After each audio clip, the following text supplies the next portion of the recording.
Hello guys, तो मैं Sophia personal tutor से आपके लिए केमिस्ट्री की एक और नई वीडियो के साथ में हम यहाँ पर सॉलिड स्टेट यहाँ पर पढ़ रहे हैं और सॉलिड स्टेट के अंदर हम कई टॉपिक्स को ऑलरेडी डिस्कस कर चुके हैं।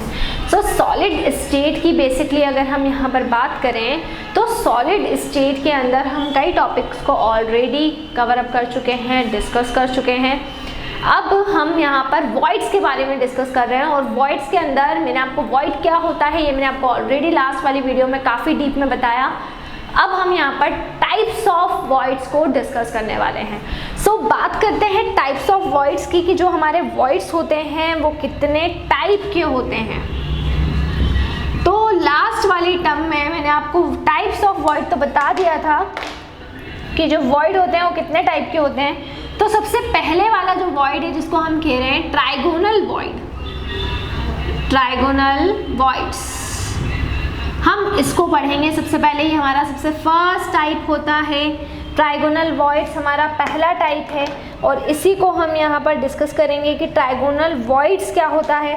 तो ट्राइगोनल वॉइड्स की अगर हम यहाँ पर बात करें, ठीक है, तो जब हम क्या करते हैं ट्राइगोनल वॉइड्स के अंदर जो रेडियस होती है वो इक्वल रहती है। इसमें जो भी हमारे एटम्स रहेंगे वो एक दूसरे को टच करेंगे और सभी की जो रेडियस रहेगी वो क्या रहेगी, सभी की रेडियस इक्वल रहेगी। तो ट्राइगोनल वॉइड्स में आपको जो रेडियस डालना है वो रेडियस हमेशा इक्वल रहेगी। देखिए मैं आपको फिगर बना देती हूँ कि कैसा बनेगा इसका फिगर।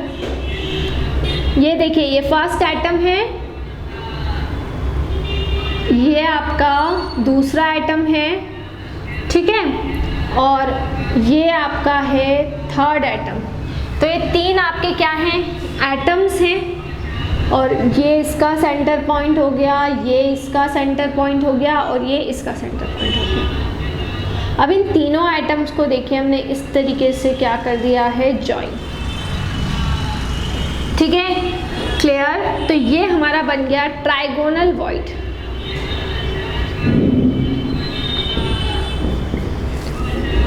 ठीक है, ये क्या बन चुका है आपका ट्राइगोनल वॉइड कहेंगे इसको हम। ये देखिए, तो ये ट्राइगोनल वॉइड आपका कहलाएगा। अब इसमें रेडियस रेशो क्या होता है, सबसे पहले तो इसका जो रेडियस रेशो होता है वो हम कैसे निकालते हैं, स्मॉल आर अपॉन में कैपिटल आर। इसका हम रेडियस रेशो कैसे निकालेंगे, स्मॉल आर अपॉन में कैपिटल आर, और इसकी वैल्यू रहेगी 0.155।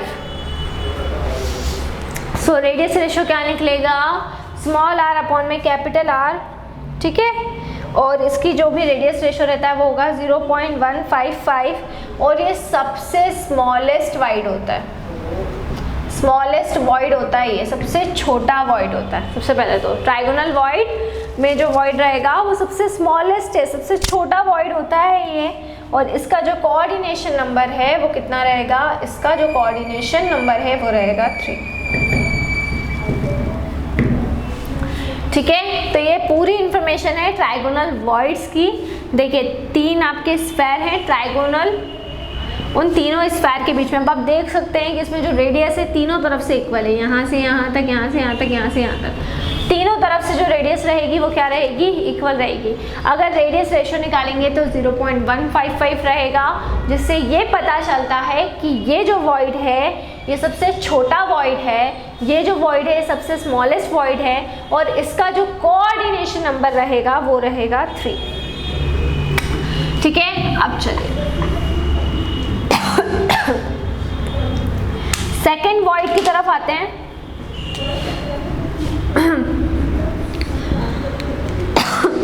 सॉरी, सेकेंड वॉइड होगा tetrahedral void.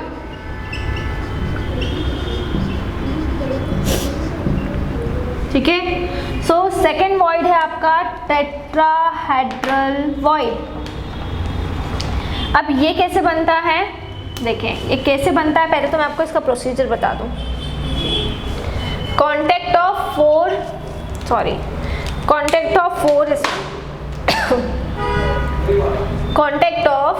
Four four spheres के कॉन्टेक्ट से बनता है, ठीक है, and position at the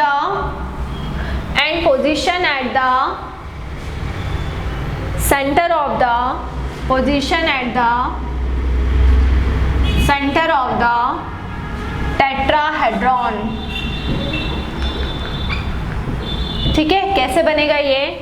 four sphere के कॉन्टेक्ट से बनता है और कहाँ पे रहता है? Centre of the tetrahedron. इसकी पोजीशन क्या रहती है? सेंटर ऑफ द टेट्राहेड्रॉन रहती है। चार स्फेयर के कॉन्टेक्ट से बनता है ये। अब ये कैसे बनेगा देखिए, मैं आपको बताती हूँ। इस केस में जो डायग्राम रहेगा, सबसे पहले हम एक यूनिट सेल बना लेते हैं। यहाँ पे देखिए यही शेप रहता है यूनिट सेल का, ठीक है। अब मैं पोजीशंस बताती हूँ आपको। इसमें देखिए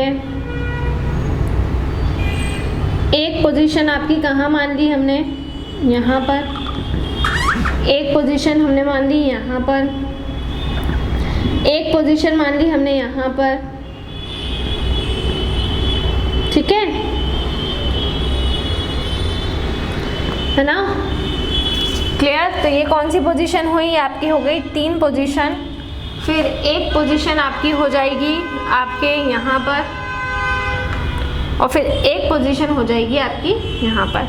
तो ये पोजीशंस हैं एटम की। अब इनको हम देखिए, बेसिकली होती कितनी है? होती तो 4 है। तो इन चारों को अगर हम ज्वाइन करेंगे तो ये कुछ ऐसे ज्वाइन होगा, ठीक है।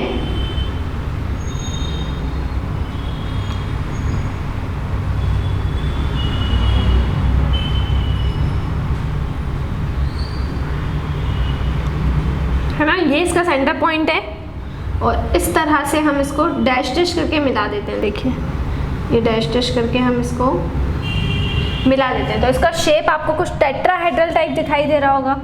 टेट्राहेड्रल टाइप में शेप बनाते हैं क्योंकि इनमें 4 स्फेयर्स आपस में ज्वाइन होते हैं। जो सेंटर वाला है इसका सेंटर पॉइंट बनाया है मैंने। ये एक्चुअल में स्फेयर नहीं है, ये सेंटर पॉइंट है, इसका मिडिल पॉइंट है। बट इसमें जो टेट्राहेड्रल जैसा शेप आपने देखा है, बिल्कुल उसी मैनर में यहाँ पर जुड़े हुए होते हैं और 109 डिग्री 28 मिनट का एंगल बनता है, जिससे हमें ये पता चलता है कि यहाँ पे जो एटम्स का जो बेसिकली अरेंजमेंट है, वो अरेंजमेंट कैसा है? वो अरेंजमेंट है आपका टेट्राहेड्रल अरेंजमेंट, ठीक है। अब इसके बारे में अगर हम डिटेल्स में जाएं कि इसमें डिटेल्स क्या क्या होगी, सबसे पहले तो हम इसकी बात कर लेते हैं, इसका रेडियस रेशो क्या होता है, ठीक है।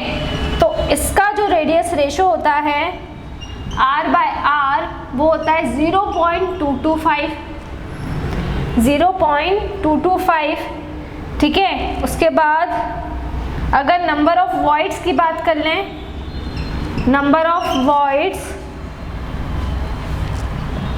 इन FCC क्रिस्टल, तो FCC क्रिस्टल में नंबर ऑफ वॉइड्स कितने होंगे? तो FCC क्रिस्टल में टोटल नंबर ऑफ वॉइड्स होंगे 8, है ना। टोटल नंबर ऑफ वॉइड्स कितने होंगे? टोटल नंबर ऑफ वॉइड्स हो जाएंगे इसके 8, ठीक है। क्लियर? पोजीशन कैसे रहती है? डिस्टेंस पर रहती है, एट अ डिस्टेंस। पोजीशन कैसे होगी? डिस्टेंस पर होगी इसकी पोजीशन, ठीक है। क्लियर? एट अ डिस्टेंस, और कितनी distance? A√3/4 from every corner. Her corner से जो इसकी डिस्टेंस रहेगी वो कितनी रहेगी? A√3/4 की डिस्टेंस इसकी रहेगी, है ना। A√3/4 की इसकी डिस्टेंस रहेगी। फिर नेक्स्ट हम यहाँ पर बात कर लेते हैं कि इसका कोऑर्डिनेशन नंबर कितना होगा। तो इसका जो कोऑर्डिनेशन नंबर होगा वो होगा 4, ठीक है। तो इसका जो कोऑर्डिनेशन नंबर होगा वो कितना होगा? वो कोऑर्डिनेशन नंबर हो जाएगा आपका 4, ठीक है ना। तो ये आपको समझ में आ गया होगा। तो ट्राइगोनल वॉइड्स की जब हम बेसिकली बात करते हैं, सो ट्राइगोनल वॉइड्स में रेडियस रेशो हो जाएगा 0.155, स्मॉलेस्ट वॉइड होता है, और कोऑर्डिनेशन नंबर 3 होता है। जब हम टेट्राहेड्रल वॉइड की बात करते हैं तो 4 स्फेयर जब एक दूसरे के कांटेक्ट में आते हैं और कहाँ पर मौजूद होते हैं, टेट्राहेड्रॉन के सेंटर पर मौजूद होते हैं। रेडियस रेशो की अगर हम बात करें तो R/R कितना हो जाएगा, 0.225 हो जाएगा। नंबर ऑफ वॉइड्स हो जाएंगे 1। पोजीशन डिस्टेंस पर रहेगी a√3/4 से हर कॉर्नर से, और कोऑर्डिनेशन नंबर इसका कितना हो जाएगा, इसका कोऑर्डिनेशन नंबर हो जाएगा 4। तो ये दो टाइप होते हैं, एक होता है ट्राइगोनल वॉइड और दूसरा टाइप आपका हो जाएगा टेट्राहेड्रल वॉइड्स। तो ये दोनों जो आपके टाइप्स हैं, इन दोनों टाइप्स को आपको डिटेल में पढ़ना था, तो मैंने आपको ये यहाँ पर एकदम डिटेल में यहाँ पे करवा दिया है, चाहे वो ट्राइगोनल वॉइड हो या टेट्राहेड्रल वॉइड हो, दोनों को ही मैंने यहाँ पर डिटेल में आपको डिस्कस करवाया है। नेक्स्ट वीडियो में हम और कुछ टॉपिक सॉलिड स्टेट के डिस्कस करने वाले हैं। सो इसी तरह से जुड़े रहिए हमारे साथ में, वीडियोस को लाइक करते रहिए, चैनल को सब्सक्राइब करना ना भूलें। कोई भी डाउट, कोई भी क्वेरी हो उसे आप कमेंट बॉक्स में डाल सकते हैं। और अगर आप हमसे ऑनलाइन होम क्लासेस पढ़ना चाहते हैं तो हम आपको ऑनलाइन होम क्लासेस की फैसिलिटी भी प्रोवाइड कर रहे हैं। हमसे ऑनलाइन होम क्लासेस पढ़ने के लिए डिस्क्रिप्शन में जाकर सारी डिटेल्स ले लें और हमसे कांटेक्ट करें। घर पर रहें, सुरक्षित रहें, बाहर ना निकलें, बहुत ज़रूरी हो तो ही बाहर निकलें। Stay home, stay safe and study hard. दूसरी चीज़, आपको कोई भी डाउट, कोई भी क्वेरी हो उसे आप बिल्कुल कमेंट सेक्शन में, कमेंट बॉक्स में डाल सकते हैं। मैंने आपको सॉलिड स्टेट बहुत ही बेसिक पॉइंट से पढ़ाया है। सो प्लेलिस्ट के फोल्डर में जाकर सॉलिड स्टेट डालें, आपको एकदम बेसिक से मेरे जितने भी टॉपिक्स हैं सॉलिड स्टेट के वो सभी वहाँ पर आपको मिल जाएंगे। इसके अलावा अगर कोई टॉपिक ऐसा हो जो छूट गया हो वो आप कमेंट बॉक्स में डाल सकते हैं। मैंने आपको क्लास 9th और क्लास 10th का जो केमिस्ट्री है वो ऑलरेडी पूरा करवा दिया है, ठीक है। क्लास 9 तो मेरा कंप्लीट हो चुका है और क्लास 10 के मैंने आपको 2 चैप्टर कराए हैं। तो क्लास 10th से आपको फिर भी अगर कोई टॉपिक क्लास 9th और 10th से बचता है तो वो बिल्कुल आप डाल सकते हैं कमेंट बॉक्स में। जो भी टॉपिक अगर छूटा हुआ है तो आप कमेंट सेक्शन में डालें, उसको मैं कंप्लीट करवा दूँगी। So stay home, stay safe and study hard. Thank you.